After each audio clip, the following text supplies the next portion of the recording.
Welcome back Sunday special এপিসোডে আপনাদের সবাইকে স্বাগত জানাচ্ছি আমি রাসেল।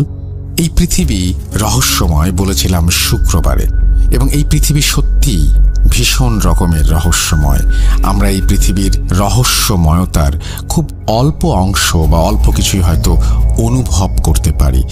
যাই হোক, আমরা অনেক কিছুই হয়তো হেসে উড়িয়ে দেই, স্বাভাবিকভাবে নেই, প্রথমে গুরুত্ব দেই না।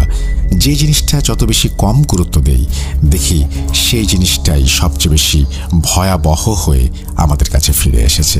এনিওয়েজ, আমরা চলে যাব আমাদের আজকের সানডে স্পেশাল এপিসোডের একটি ঘটনায়, এবং ঘটনাটি আমি যেভাবে লেখা আছে সেভাবেই পড়ে শোনাচ্ছি।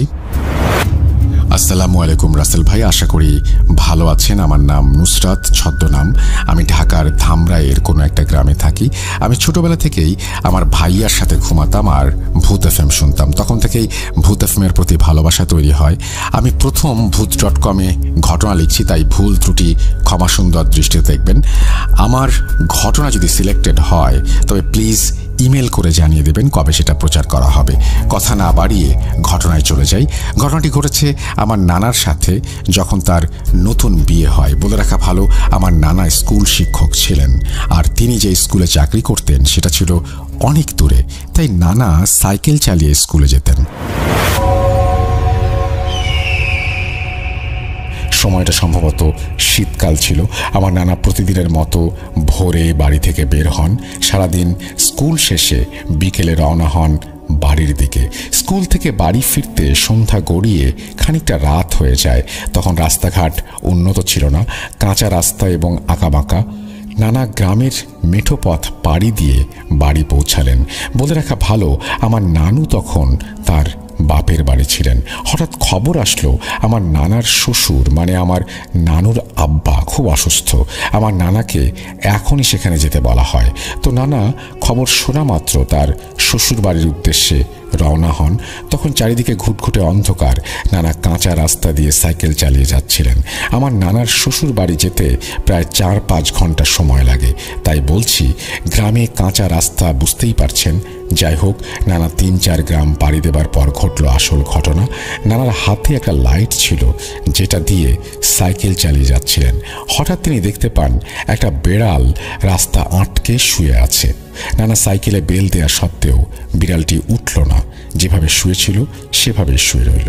নানা সাইকেল থেকে নেমে বিড়ালটার পাশ দিয়ে যাচ্ছেন। ঠিক সেই সময় বিড়ালটা একটা ডাক দেয় এবং নানার দিকে তাকায়, আর নানা দেখেন যে বিড়ালের চোখগুলো জল করছে এবং চোখগুলো নর্মাল বিড়ালের অপেক্ষা অনেক বড়। নানা এত কিছু চিন্তা না করে বিড়ালটাকে সেই জায়গায় রেখে আবার সাইকেল চালিয়ে যেতে লাগলেন। রাস্তার দুপাশে ফসলের ক্ষেত, মাঝখানে রাস্তা, কোনো জনমানব নেই, আর না আছে কোনো বাড়িঘর। নানা সাইকেল চালাচ্ছেন। হঠাৎ তার সাইকেলের সামনে কিছু একটা দৌড়ে চলে গেল। পেছন দিকে নানা তাকালেন এবং সাইকেল থেকে নেমে পেছনে তাকিয়ে যা দেখলেন সেটা দেখার জন্য তিনি একেবারেই প্রস্তুত ছিলেন না। তিনি দেখলেন সেই বেড়ালটা তার দিকে তাকিয়ে আছে এবং বেড়ালটার সাইজ আস্তে আস্তে বড় হচ্ছে এবং একটা বড় বাঘের মতো আকৃতি সে ধারণ করে। বেড়ালটা যখন আস্তে আস্তে বড় হচ্ছিল তখন তার চোখগুলো কেমন যেন পরিবর্তিত হয়ে উঠছিল। এটা দেখার পর প্রচণ্ড ভয় পান নানা এবং সজোরে সাইকেল চালিয়ে যেতে চেষ্টা করেন। তার শরীর ঘেমে যাচ্ছিল। তিনি সবটুকু শক্তি দিয়ে সাইকেল চালিয়ে যেতে লাগলেন, কিন্তু বেড়াল নামক বা বেড়াল রূপী সেই ভয়ানক প্রাণীর সঙ্গে তিনি কোনোভাবেই পেরে উঠছিলেন না। তার পেছন পেছন ভয়ানক লোমহর্ষক জন্তুটি দৌড়ে আসছিল। তিনি 7-5 না ভেবে এবার সাইকেল ফেলে দৌড়াতে শুরু করলেন। চারিদিক নিস্তব্ধ আর অন্ধকার। রাত প্রায় 12টার কাছাকাছি।